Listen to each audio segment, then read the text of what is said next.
আসছে পরবর্তী খবরে। 2 বছর পর নিজের বাড়িতে ফিরেছেন অনুব্রত মণ্ডল। দেখা করতে এসে ফিরে গেছেন সাংসদ, মন্ত্রী সহ একাধিক তৃণমূল নেতা। দলীয় নেতাদের দেখা করার ইচ্ছে প্রকাশ করেছেন কেষ্ট। বেলা 12টার পরে দলীয় নেতাদের সঙ্গে বাড়িতে বৈঠক করবেন তিনি, এমনটাই জানা যাচ্ছে সূত্র মারফত। নিচুপট্টির বাড়িতে সকাল থেকে হাজির দলীয় নেতাকর্মীরা। অনুব্রত মণ্ডলের সঙ্গে দেখা করতে চেয়েও গতকাল দেখা পাননি কেউই। দুপুরে বাড়িতেই দলীয় নেতাদের সঙ্গে বৈঠকের সম্ভাবনা তৈরি হয়েছে। বেলা 12টার পর দলীয় নেতাদের সঙ্গে বাড়িতেই বৈঠক করবেন অনুব্রত মণ্ডল, এমনটাই জানা যাচ্ছে সূত্র মারফত। আপনাদের জানিয়ে রাখি, আজ এই বৈঠকের সম্ভাবনা রয়েছে।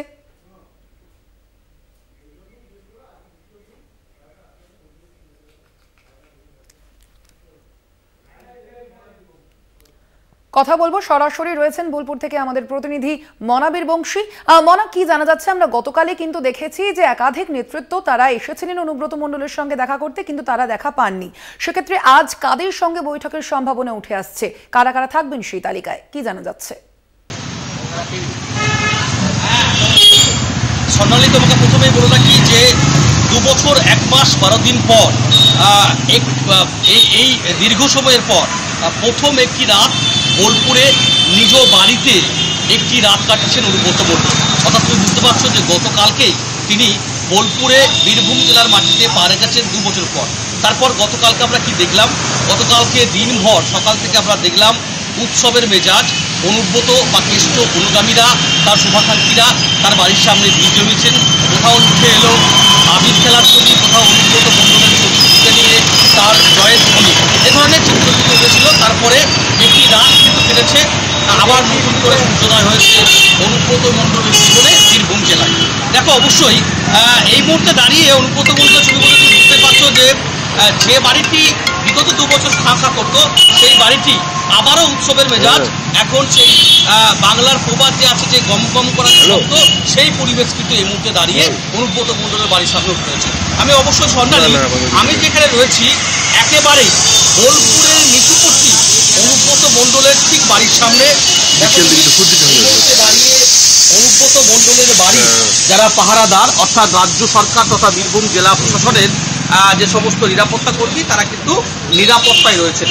তুমি জানো যে গতকালকে একটু অপ্রীতিকর ছবি আমরা দেখেছিলাম বীরভূম জেলায়। বিশেষ করে আমরা দেখেছিলাম যে 2জন হেভিওয়েট শাসকের নেতা, 2 বিধায়ক, তারা কিন্তু এসেছিলেন, কিন্তু তাদেরকে খালি হাতে ফিরতে হয়েছিল। অর্থাৎ মন্ত্রী চন্দ্রনাথ সিংহ এবং বিকাশ রায়চৌধুরী, তাদের সঙ্গে জেলা সভাপতি, তাদের প্রিয় নেতা দেখা করেন। কোথাও একটা জায়গায় দাঁড়িয়ে পাহাড় প্রমাণ কিন্তু একটা অভিমান কেষ্টদার বিগত 2 বছরে তৈরি হয়েছিল।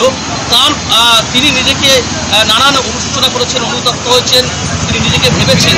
সেই ভাবার জায়গায় কোথাও একটা পাহাড় প্রমাণ যে অভিযোগ বা অভিমান তার তৈরি হয়েছিল, সে জায়গায় তিনি দেখা করেননি। তবে অবশ্যই দেখো, এদিন একটা নিঃসন্দেহে অত্যন্ত গুরুত্বপূর্ণ এবং বড় খবর যেটা আমরা জানতে পারছি যে 1 দুপুর পর অনুব্রত মণ্ডল বীরভূম জেলা তৃণমূল কংগ্রেসের সভাপতি, তিনি তার যে বাড়ি এই নিচুপট্টি, সেখানে নাকি বৈঠক করবেন। সেখানে দলের অর্থাৎ বীরভূম জেলার যে সমস্ত নেতা, প্রথম সারি বিধায়ক, সাংসদ, মন্ত্রী, তারা কিন্তু এখানে আসবেন, এখানে একটা বৈঠক করার কথা, এমনটাই কিন্তু আমরা জানতে পারছি।